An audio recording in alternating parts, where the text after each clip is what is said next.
Hi, it's Eric, and welcome to the cutting room floor. This week at Sunnyside, we're going to be making the commitment that I will go. I will go and talk to my friends about Christ. I will live my life in such a way that is an influence and an example to others about how God can work in our lives. And we think that's important to do at Sunnyside. We think it's an important value and character trait that we all ought to have. I want to give you an illustration to think about. We're here at the Black Forest, where there was a massive fire a few years ago. You probably remember that. A lot of devastation. And it's just kind of eerie right now. If you look out here into these woods and see all this black charred trees, I can't imagine what it would have been like to have been here when the fire was going on. And I understand it was pretty terrifying. And there was a lot of people who tried to get out in a hurry, and there were neighbors helping each other and telling each other what was coming and to get out. And a lot of lives were saved. Unfortunately, there were some who lost their life who didn't make it out. When I think about going and sharing evangelism with other people and talking to people about Jesus, I think about people who live in a fire and they just don't know it. Most of the people that we love and are acquainted with that don't know Jesus wouldn't say that that's what their life is like. And so they see no danger. And we as Christians have to come to the conclusion in our lives that this is urgent, this is real. And if nothing happens, if nobody makes the call, if nobody goes, our friends and family are going to end up like this. Devastation.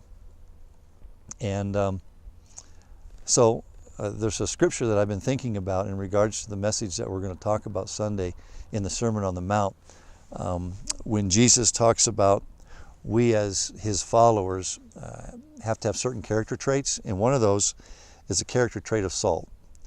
And he tells us that you are the salt of the earth, but if the salt has lost its taste, how shall its saltiness be restored? It's no longer good for anything except to be thrown out and trampled under people's feet. And that's kind of a harbinger or a warning to us that if we don't go, if we aren't the messengers that he wants us to be, if we're not shouting fire, we might be held responsible for the devastation. And that's a pretty serious thing to think about. Now, I don't think evangelism should be done out of guilt or anything like that. As a matter of fact, I think it should be done out of love. Just like the neighbors here in the Black Forest who loved each other and care for each other, warned each other. And there were people getting in each other's cars and getting out of here quick before the fire came. I want you to look over there and look at a house that was completely destroyed in this fire. And it's been rebuilt. It's a beautiful home. I'd like to see the inside of it someday. They've planted some new trees around.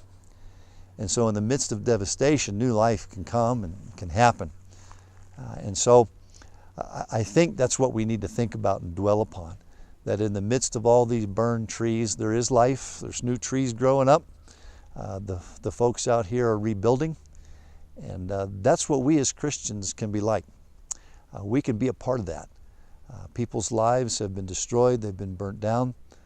But God is a God of grace and love and mercy. And when we go, we have an opportunity to work with God and to see new lives be reborn.